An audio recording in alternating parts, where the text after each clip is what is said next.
It starts the moment you lie down. The tingling. Not painful exactly, more like static, like your feet are picking up a signal from somewhere they shouldn't be.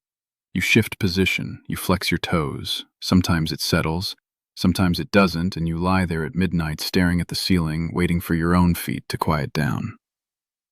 I'm 83 years old. I know that feeling in detail. I know the specific frustration of feet that won't let you sleep, that buzz and prickle and hum when all you want is rest. And I know the moment I stopped accepting it as just what happens at this age. Because it is not just what happens at this age.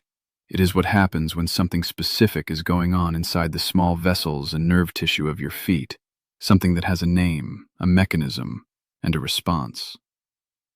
There's one exercise I do every single night before I get into bed. Takes less than 10 minutes, requires no equipment. You can do it sitting on the edge of the mattress. I've done it every night for over 2 years.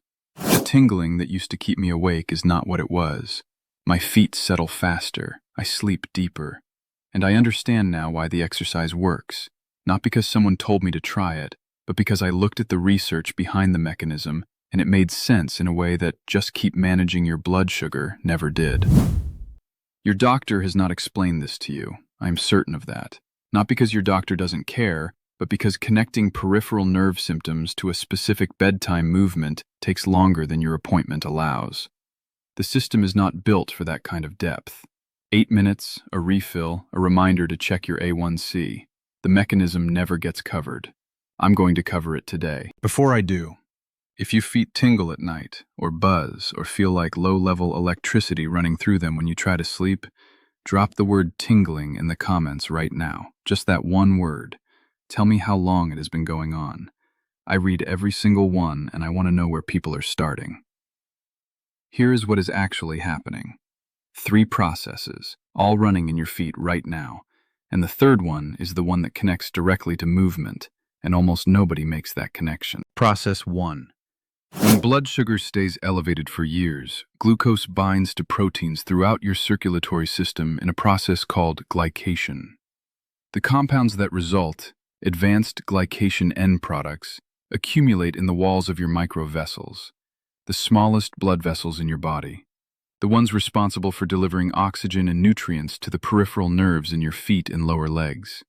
Research has consistently linked this accumulation to stiffening and narrowing of those vessel walls. Narrowed microvessels mean reduced blood flow to nerve tissue, and nerve tissue that is chronically underfed does not go quietly. It fires wrong. It sends signals that shouldn't be there. That misfiring at night when your body is still and there is nothing else competing for your attention is the tingling. Process 2. The structural integrity of the nerve fibers themselves begins to change under conditions of chronic poor perfusion. The myelin sheath, the insulating layer wrapped around each peripheral nerve fiber, requires adequate circulation to maintain itself. Studies in diabetic neuropathy have linked chronic microvessel compromise to progressive thinning of that sheath. A thin sheath means the nerve signal leaks. It misfires. It generates sensation where there should be none. The tingling is not random electrical noise. It is a specific structural symptom of a specific biological problem. Process 3. And this is where movement enters the picture in a way your doctor has almost certainly never connected to your feet. When you are at rest, your muscles consume very little glucose. The glucose from your last meal, dinner, whatever you ate, circulates. Blood sugar stays elevated longer than it should, and elevated blood sugar overnight continues feeding the glycation process in your microvessel walls while you lie still. But the moment your muscles activate, something changes. A glucose transporter called GLUT4 moves to the surface of your muscle cells. It pulls glucose out of your bloodstream independently of insulin. It does not need your pancreas. It does not care about your insulin resistance.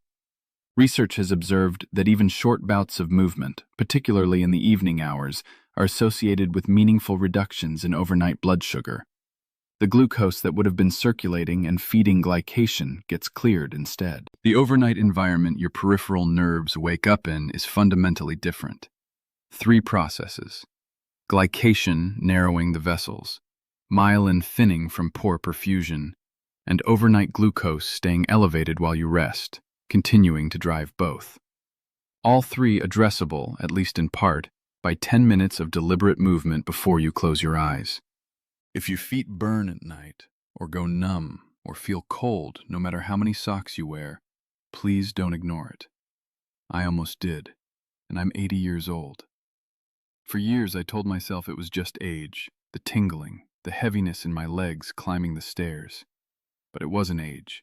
It was my blood sugar quietly damaging the nerves and the circulation in my legs, and almost nobody warned me in time. If you let it keep going, those little signals turn into something you can't undo. I wasn't willing to lose my feet or my independence. So I started doing one thing every single day to help support healthy blood sugar and protect my legs. I'll show you exactly what in this video. And if you want the simple support I personally use, there's a free presentation linked in the description below. The exercise is ankle circles and calf raises. Sitting on the edge of the bed, that's it. I want to be precise about why these two specific movements matter, because exercise is good for you is not a mechanism. The ankle and calf muscles act as a peripheral venous pump. Every time you contract those muscles, pointing your foot, rotating your ankle, rising onto your toes, you squeeze the veins in your lower leg and push blood back toward your heart. Research on peripheral circulation has observed that this pumping action produces measurable increases in blood flow through the small vessels of the feet. For someone whose microvessels have been narrowed by years of glycation, that mechanical pump is not trivial. It temporarily forces circulation through channels that chronic high blood sugar has been constricting. More flow to peripheral nerves, more oxygen reaching tissue that has been running on less than it needs. The protocol I follow. Sitting on the edge of the mattress, feet flat on the floor. 20 ankle circles in each direction. Slow, full range of motion, feeling the rotation through the whole joint. Then 20 calf raises. Heels up, hold for 2 seconds, lower slowly. Then 20 toe flexes. Curl the toes under, hold, release. 3 rounds, 10 minutes total. No rushing.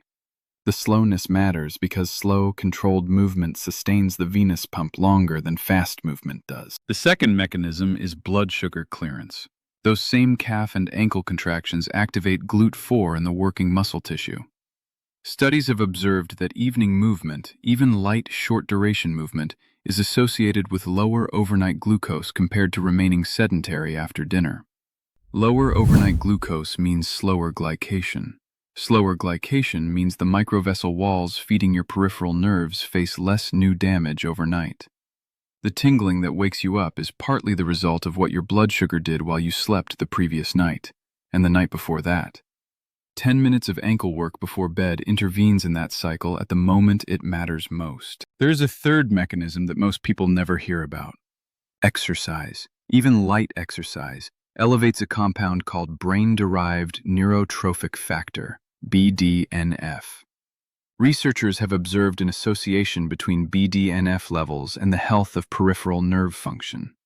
It does not repair damaged myelin overnight, but sustained elevation of BDNF through consistent daily movement is associated in research with better peripheral nerve support over time.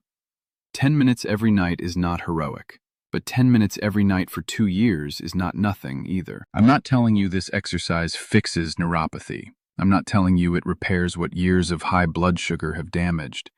What I am telling you is that it addresses the overnight circulatory and metabolic environment those nerves live in, from 3 directions simultaneously.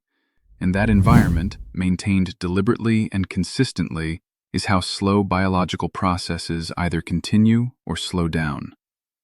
Talk to your doctor before starting any new movement routine, particularly if you have balance concerns or any foot wounds.